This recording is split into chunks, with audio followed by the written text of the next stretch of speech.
Thank you, everybody. So lunch is at 12:30. We could go for an extra few minutes beyond 12:30. And I'm gonna do an accelerated introduction. Is that all right? Absolutely. I'm really thrilled. Josh Meltzer is here. Joshua Meltzer. He's the principal of global AI policy at Amazon Web Services. So the topic of AI has come up regularly this morning, Josh. The theme that he would like to talk about is the blending of trade with AI amidst global uncertainty. It's the general theme of the day's conference. He has over 20 years experience working at the highest levels of government in the US, EU, Japan, and China, working with business leaders, civil society, on issues that range the gamut. Senior fellow at the Brookings Institution. He's co-led their Forum on Global Cooperation in AI, the FCAI, multilateral stakeholder dialogues that is fostered by that. He served as a co-lead on the USMCA initiative. That was brought up in the first panel this morning. He's worked a lot in the area of digital trade and technology issues. Melbourne University School of Law, University of Toronto Law School, as well as UK Foreign Commonwealth Development Office's Diplomatic Academy. He's actively present in all sorts of media outlets, from The Economist to the New York Times to Bloomberg. Josh, I'm really thrilled to have you here. And he's going to speak for, what did you say, about 20 minutes, 25 minutes, and we'll have some time for some questions. Thank you very much. No, I'm glad. Please join me in welcoming Josh Meltzer. Look, it's great to be here, and I've organised enough conferences in the past that I know the heartburn that comes when your keynote doesn't turn up when that person is supposed to. So I'm thrilled that I was able to make it here, and you can accommodate me. So thank you, and it's a real pleasure to be here. And so I've got a speech I will give it. I do think the Q&A is often what makes it interesting for everyone. So I'll try to sort of truncate this a little bit, but I will, talk a little bit about like AI, its economic impacts. I'm going to talk about its trade impacts. I know I'm going to try to kind of talk a little bit about how companies have been using AI in international trade and to deal with risk. And I'll talk a little bit about some of the trade agreements that are sort of evolving to deal with AI and make AI regulation. Just to level set everyone, I think it sort of was implicit in the introduction that I'm Australian. So, if there's kind of like, I'll speak slowly, but excuse me if any of this is a little unclear.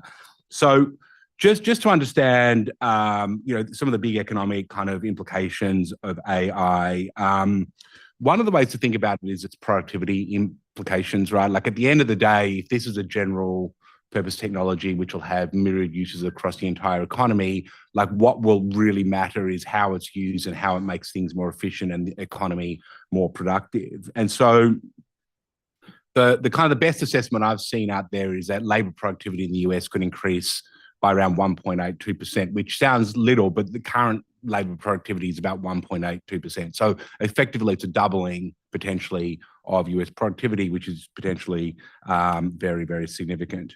And we're going to see this across services, across manufacturing. We're going to see a lot more automation and, just improvements in supply chain and kind of risk management in that space as well. Now, a lot of the focus, I think, in the media, rightly so, has been on like the investment levels in AI, right? I think last year, most US economic growth actually was driven by sort of investment in AI. So the numbers are really incredibly large. But going forward, what's really going to matter is actually AI adoption. This has been true of all technologies, where ultimately the key for the way that these technologies sort of flow through and make a difference in economies is actually how it gets used. And in that respect, I think looking at how AI is being adopted by businesses in the US and Europe and globally tells us a little bit about, what the actual then economic impacts are going to be. So if you look at, I'm just going to pull out some of the data points around adoption. What we do see is quite different rates globally at the moment. So in the United States, for instance, this is a study that came out this year. The estimate is about 43% of workers are using generative AI, whereas if you look at Europe, that's more closer to about 32%. So about a 10% gap now between the US and Europe on AI usage. But even within Europe, there's quite a lot of variation, as you can imagine. So for instance, in the UK, AI adoption rates are quite high, around 36, 37%. In Italy, they're closer to like 26, 25%. Looking globally, if you then just look at working age populations and not just everyone using AI, but so you're trying to narrow down its kind of like actual sort of implications for businesses, the leaders in AI adoption are actually the UAE and Singapore. And they've actually been sort of setting up their economies to do well for AI for quite a while now, and you're seeing the fruits of that play out. In the US, it's closer to about 30% AI adoption at the moment, and then it falls quite considerably. Europe's around 20, 22%, and then you get to levels of around 30% in Africa and parts of Southeast Asia. So very significant differences. And these are important because one of the concerns coming out of the global South is that AI is going to actually increase sort of the wealth inequality and income inequality between countries. And some of the numbers suggest this may be the case if these current trends continue. We also see that there's quite significant differences between firm level use. So big firms are using AI more than small firms. So even though you hear a lot about AI ready firms and, you know, use by SMEs, small and medium enterprises using AI, that's very true. It is still the case that large firms are doing better at training their workforce, at pushing AI applications and tools out to their workforce than small firms are at the moment. And in fact, a lot of this sort of differences between the US and Europe, for instance, on AI usage can actually often be explained by Europe having a lot of smaller firms and US having a lot of larger firms. So you see compositional differences in terms of like the industries and the firm size and so forth. But the other big thing which stands out in the data is management practices, at the extent that management is actually essentially encouraging and providing the means for workers to use AI. Another key element, again, if you look at the sort of developing world, is internet connectivity. I mean, this has been an issue that's been around for decades. And we see about half the world's online, about half the world's not online. And obviously, if you're not online, you don't have access to AI. So if you look at, for instance, some of the countries in the developing South, and you narrow down AI usage and you differentiate by whether the users are connected or not, you actually see that if you look at Zambia, for instance, or Pakistan, there's 12% AI usage. But if you look at the percentage of the population in Zambia that's internet connected, right, and you average that out, it's actually higher. It's closer to 35%. And this tends to be true in a lot of these developing countries. So the core really message, I think, coming out of that data is it's not that there's not interest or enthusiasm for AI, but it's really that internet access is a critical issue and barrier to AI adoption. So we sort of walk away with management kind of being a really important part of this, firm size and infrastructure as key barriers to increasing AI adoption globally. Now, when it comes to, I want to talk a little bit now about just supply chain risks and uncertainty, because this is part of the theme of the conference today. And we're already beginning to see how companies are certainly leveraging AI. And in fact, we had a conversation on this panel previously about some of the disruptions caused by tariffs and US trade policy. And that's in fact driving more AI usage across supply chains in a way as businesses are actually seeking to address the risk and uncertainty with better planning and better foresight and better risk analysis. So we're seeing more real-time supply chain monitoring, tracking, notifying supply chain risks, which is allowing for much quicker sort of rebalancing of inventories to address that, using AI to anticipate bottlenecks and look deeper into basically supply chains to understand risks. So we've got various risks, not only from trade policy, but as you see from geopolitics, and depending on how deep your supply chain goes and whether it actually touches on Chinese suppliers, technology risks as the US kind of gears up, export, licensing restrictions on chips, and sort of looks further into the supply chain to manage those risks around, labor issues. You see the bigger Forced Labor Prevention Act in the US, which is looking a lot more like systematically at whether there's sort of like forced labor in supply chains. And so there's a whole range of reasons that companies are being forced to, understand their third, fourth, fifth, sixth tier, so suppliers down to the supply chains, and AI is certainly enabling that to be done more effectively. We're also seeing a lot more on the logistics side, whether it's warehouse management, predictive maintenance of fleets, route optimization. This has been going on for a while, but it's increasing at pace, and particularly as AI comes in with more automation in the factories, more automation on the warehouse floor, and increasingly we'll see automation in the delivery fleets as well.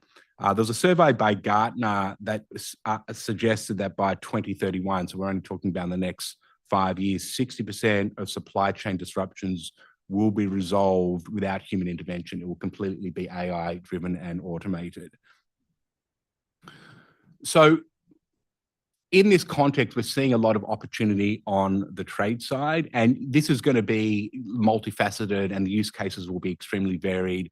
I just want to provide one example from Australia, Canva, for some who may be familiar with that platform.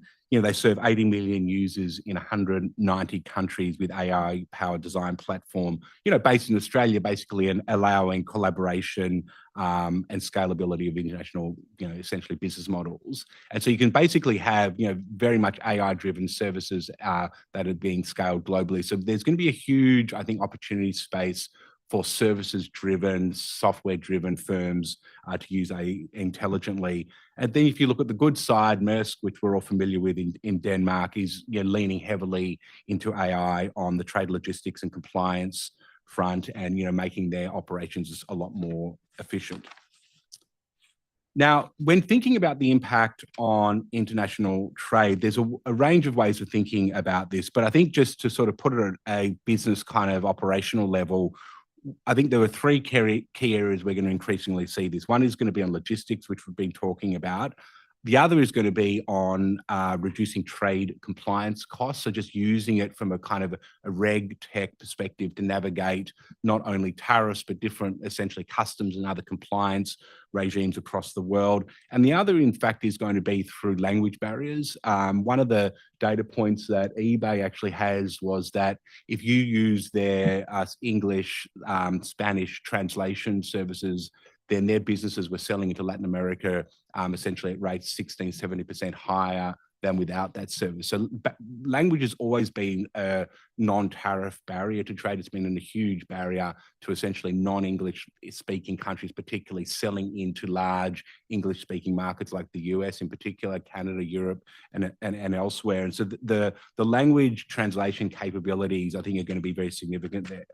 Now, for the US at least, about 55% of exports are in what we would call digitally enabled services. So this is not necessarily purely an AI, but they're either just delivered online, they're enabled by digital services and so forth. So it's a very significant kind of opportunity space for the US. US is particularly high in digital services, but Europe, Japan, Korea, other countries are also seeing a lot of opportunity in that space as well. The WTO, the World Trade Organization, has been looking at the AI and trade intersection for a while, and they concluded in a report that came out last year that AI could boost the value of cross-border flows of goods and services by nearly 40% over the next 15 years. And another study that was done in APEC, Asia Pacific Economic Cooperation region, which includes China and the US and a lot of Southeast Asia, Japan, Canada, Mexico, parts of South America, we're looking at also the economic importance of having the right digital trade rules to enable AI use and adoption. And they found that by incorporating digital trade rules into trade agreements, they could boost APEC GDP by around 1.5 trillion over the next 10 years, exports by about 785 billion, and generate about 7 million jobs across the region. So, this is linking up the AI potential with also having the right regulatory framework as expressed in trade agreements. Now, as we're seeing this opportunity space in the international trade field widen, what we've also been seeing, and this has been going on for a while now, is like new restrictions that governments have been introducing, not so much on AI specifically, but certainly on like digital trade, right? That has also been critical for AI. So we're seeing restrictions on data flows, data localization requirements. We're seeing like a lot of regulatory, like heterogeneity across countries, which is very costly for firms to navigate, driven by a whole range of different reasons. the OECD actually had a look at these trade restrictions, and they concluded that they've kind of been growing, like over the last sort of 7-8 years, we've seen about a 25% increase in governments globally introducing new restrictions on digital trade. And these restrictions have been estimated to potentially increase the cost of AI by between 15 and 50%. And we'll talk about like the various ways that these restrictions impact AI. So this brings me now to like trade agreements and what we're actually seeing in trade agreements to try to enable a regulatory and operating environment for AI.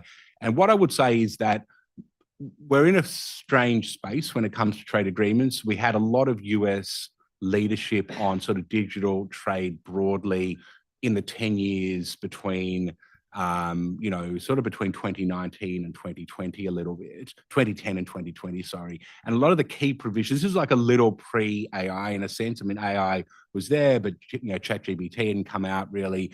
And so what we saw was not necessarily specific AI provisions, but commitments that are critical nevertheless for AI. And the three that I want to mention in particular are commitments to cross-border data flows, commitments to no data localization as a requirement for doing business, and commitments to not requiring access to source code as well as a condition for doing business. Now, why do these matter for AI? And all of these provisions, by the way, were very much thought through and led by US trade negotiators initially, but then have been picked up by a lot of other governments who see the value and the importance of these commitments. So whether it's in Australia or Japan or Korea, and even in the UK and Europe a little, we're seeing that these provisions are now being reflected in their trade agreements as well.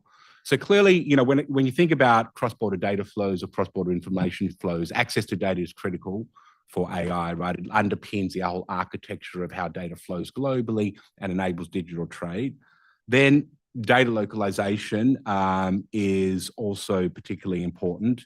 And at the end of the day, a lot of AI is in the cloud, right? And increasingly will be. And when you think about this from an AI adoption perspective, what's really going to be important for businesses is, can I access cutting edge AI models? Can I bring my data to that AI model to train it, to tune it up, to make it like applicable to my business environment? And all of that requires access to the cloud, right? And how the cloud gets built and whether or not it gets built, and in particular countries, also turns on the regulatory environment, whether there are data localization requirements or not. The issue around source code is also important. As you can imagine, source code and so the algorithms are really core intellectual property for AI models and AI systems. So, ultimately, developers and businesses that train models for specific use cases, they need confidence that their proprietary algorithms, their model architectures, their training methodologies are going to be protected when deployed to third countries. So essentially, without those protections, they're not going to be deployed. So this is really creating the IP framework that allows for the deployment of these AI models. Now, so you've got these provisions, but as I said, nothing specific about AI in these trade agreements. What we're seeing is a new generation of trade agreements is emerging. They're not actually being led by the US at the moment. This is why I'm saying we're in a slightly strange space for trade policy. This is not purely, a Trump administration sort of approach. This was also something that happened under the Biden administration, where they sort of backed away from being ambitious on digital trade and trade agreements generally. And obviously, we're seeing, this administration is doing trade deals, and they're doing some things around technology, which I'll talk about. But they have yet to sort of, I think, move into a comprehensive way to thinking about what more to do around AI. But I think we're kind of going to be trending in that direction over time. So in particular, if you look at what the UK has been a real leader in this front. So the UK actually, leaving Brexit, there was a whole strategy to be very ambitious on the trade policy front. So they negotiated trade agreements with a lot of countries, but including with Australia, New Zealand, and Singapore. And all of those trade agreements have got specific commitments and provisions on AI. You see this in the Australia-Singapore Digital Economy Agreement, the Korea Singapore Digital Partnership Agreement. So a lot of it's very Asia-centric, it's Pacific Asia-centric with a little bit of UK involvement. And what we're seeing in those digital trade agreements currently are commitments and recognition of the importance of safe, secure, and trustworthy AI.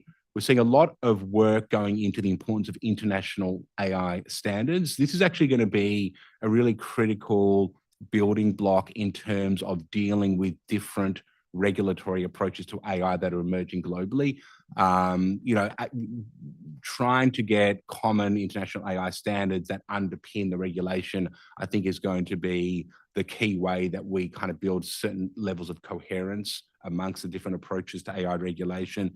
And then that's going to include mutual recognition, conformity assessment agreements, right? You want to know that your product, once made in country A, from an AI perspective and tested and so forth, can then be sold globally, right? This has been true for products. This is going to be true for AI systems as well. And we see also countries using these trade agreements to really encourage and create a sort of cooperative innovation and R&D environment as well. But I think these are really early stage AI commitments. I think we're going to see a lot more happening in trade policy and in trade agreements because it's inherently a global opportunity as well as a set of challenges that need to be addressed, and it's so dealing with that through economic agreements, through trade agreements, I think is the next way forward.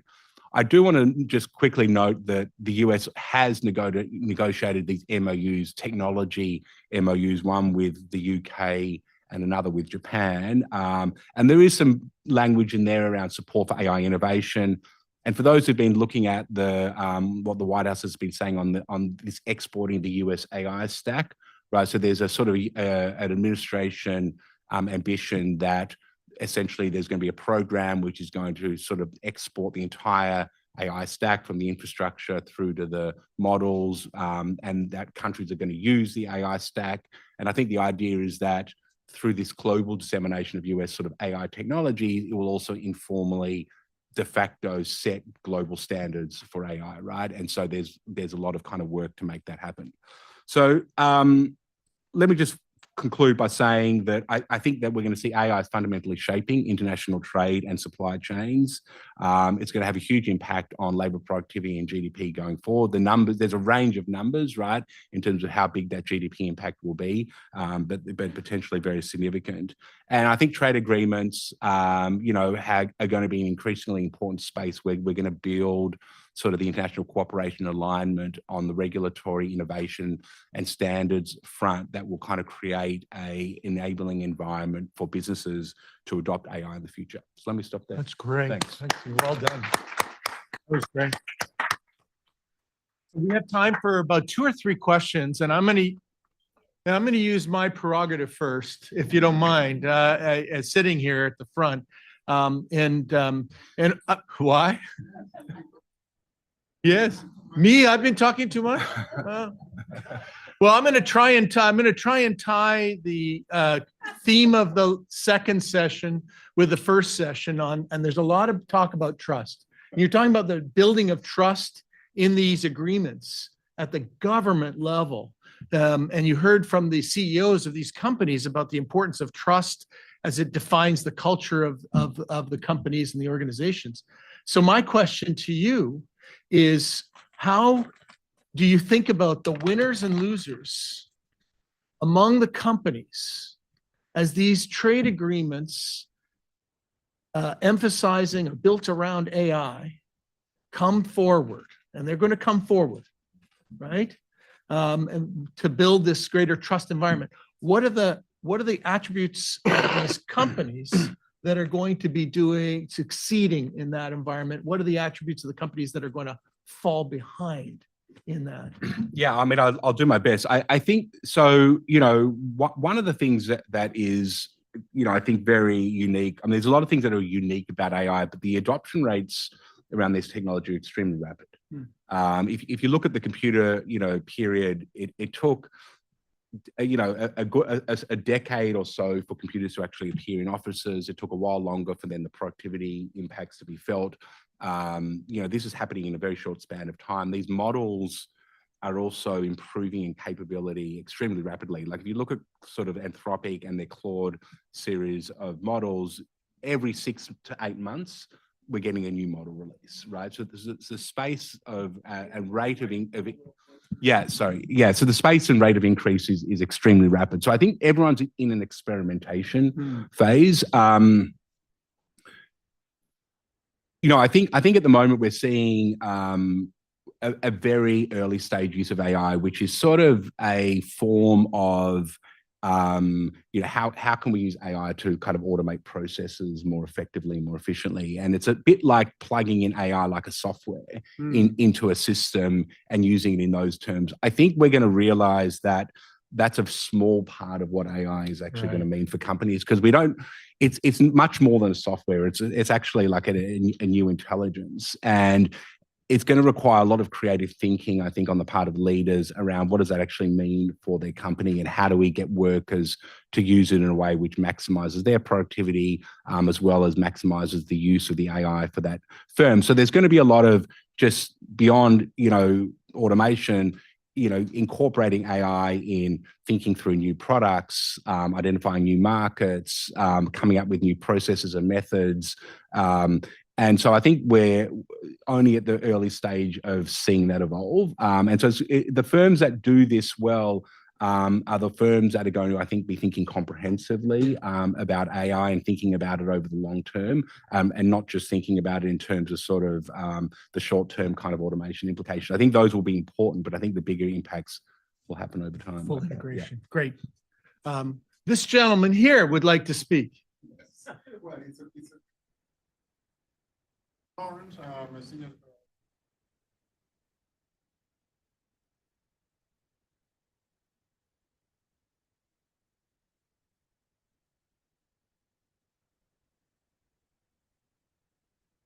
Yeah, I mean, I don't know if you've been following the release or the news about Mythos, which Anthropic has released to a couple of firms at the moment, which is basically their latest model, which is particularly good at identifying essentially zero-day vulnerabilities in software and so forth. And this is a big deal because apparently they're identifying thousands of essentially vulnerabilities across software. I mean, we can only speculate in healthcare and finance and so forth.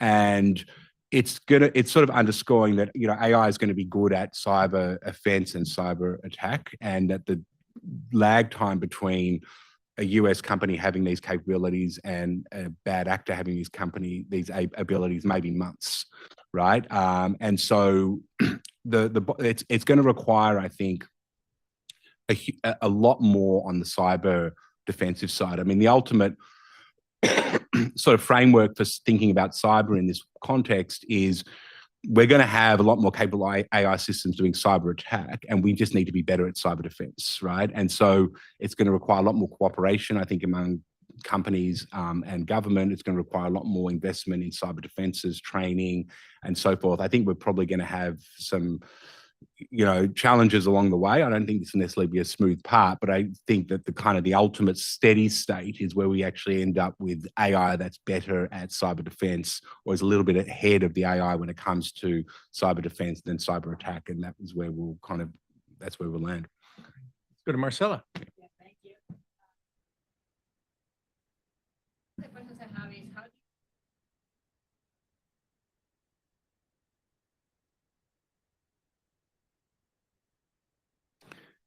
Yeah, I mean, I don't. So I think the key, like trade, it's not really typically thought of as a trade issue. It's more like in the security realm, which is like the export controls and the licensing restrictions on sort of high-end semiconductors. And that's sort of been obviously around for, since the Biden administration, and Trump administration has continued it somewhat with some changes to it. And that's really all about slowing down China when it comes to its ability to do cutting edge AI models. And I think that will continue. I think that will be the kind of core part. And I think I don't know how long that, China's in a full-throated effort to develop its own semiconductor capability. I don't know how successful that will be and over what period of time, but you have to assume they will get there at some point, right? And so I think what we're just seeing there is a slowing down of China's capabilities at the moment.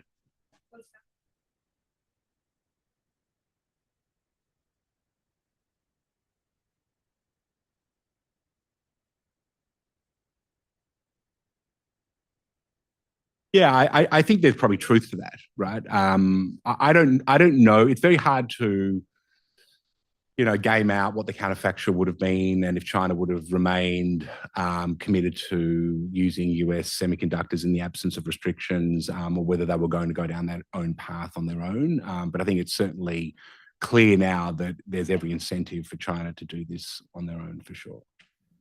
One more? I'm looking for permission. One or two, three more. Wow, million. And then His Excellency. Nice and loud, nice and loud. Here. So my question is more about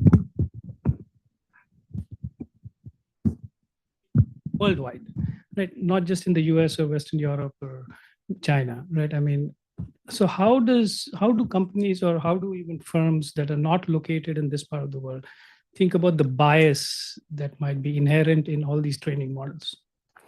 And solutions that come out of it may or may not be suitable. I mean, earlier panel had a discussion on culture. So those kinds of questions, which are more social in nature, not necessarily just about supply chains or physical entities. So. Yeah, I think the AI labs are very tuned to the importance of increasing access to models which are got language capabilities in smaller, more marginal languages. There was actually a commitment that came out of the AI summit in Delhi earlier this year that a bunch of technology companies signed up to, including Amazon, to look into how they make available these like multilingual models for a range of different populations and what that process is. I mean, to your point, I think the data piece is critical. Right. And I think a lot of governments are sort of trying to grapple and not necessarily trying to grapple with how they think about data and access to data that they hold locally, right? And views around sovereignty over that data and so forth, with also the need to make that data available in some shape or form to whether it's a local AI model or a US model, whatever it may be, but that data needs to be accessed by someone in order to really train up a model so it's sort of tailored for that country, for that environment. So we're going to have to work that out. I think it's one of those, it's a challenge, but I think the labs are kind of aware and very tuned up to trying to deal with it. His Excellency Thank Angelov you. from Bulgaria, Consul General. Consul General Bulgaria, thank you so much for the interesting discussion. About 3 decades ago, we had this huge investment in internet startups, companies, etc. And then we had the internet bubble burst. Nowadays, we observe something similar, even at a larger scale, of the investments you were mentioning, the rapid investments in AI. So how can we make sure we're not repeating the same stage with the bubble burst? Yeah, I mean, we can't. But if you look at the US, I think there was sort of a bubble which burst, but then there was ultimately there was an incredibly rich sort of e-commerce environment that got built on there was a lot of investment in cable and connectivity, and that was ultimately used and sort of led to, the digital economy that is now in the US. I think in the US, it was early stage investment. There wasn't enough connectivity. The internet was not really ready for the business cases that were being proposed, but then they were. I think at the end of the day, there's going to be some froth and hype in the AI market as well. Some of it will fail, but there's kind of a bet on the underlying technology, right? And how capable and effective it is. And so some business models will work, some business models won't work. We will see some wasted investment. But I think that if you look through that, the long-term trajectory, I think, this is going to be very transformative. One last question right here, please.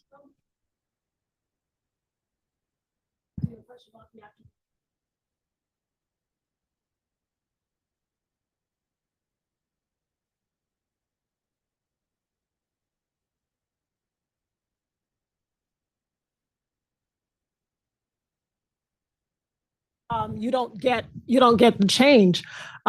There's a study that showed that we have over 700 million people on OpenAI, and the disparity is the disparity. And so what reason would those companies and those governments who are really moving at this very fast pace, what incentives are there for them to really look back and say, we're addressing this question that I referred to as the social reproduction of failure. How do you get Black and brown and working class kids to only want working class jobs?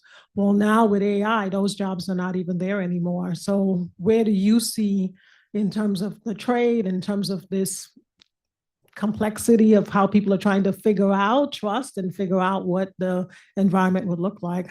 What's the attributes of the loser, and who's thinking about those? Yeah, look, it's a very difficult question. I think it's an important one, right? Like, what's the broader implications going to be for the economy, for the labor force? What skills are going to be important in the future? What skills will be less important, right? Like, we were on the one hand, it wasn't that long ago, I think everyone was being told, make sure that your kids are computer programmers and coders, right? And now Claude is a very good computer coder. But if you speak to companies, they all seem to be hiring a lot of computer programmers and coders. They just tend to be doing different things, right? They're maybe not doing the grunt work of programming. They're interfacing more with the executives to understand how they can make the programming, more kind of tuned into what the ultimate business goals are. They're thinking higher level and creatively about how they can use these kind of like tools to build better products and services. And so we're not seeing in the data, at least at the moment, any major realignment on the employment front. And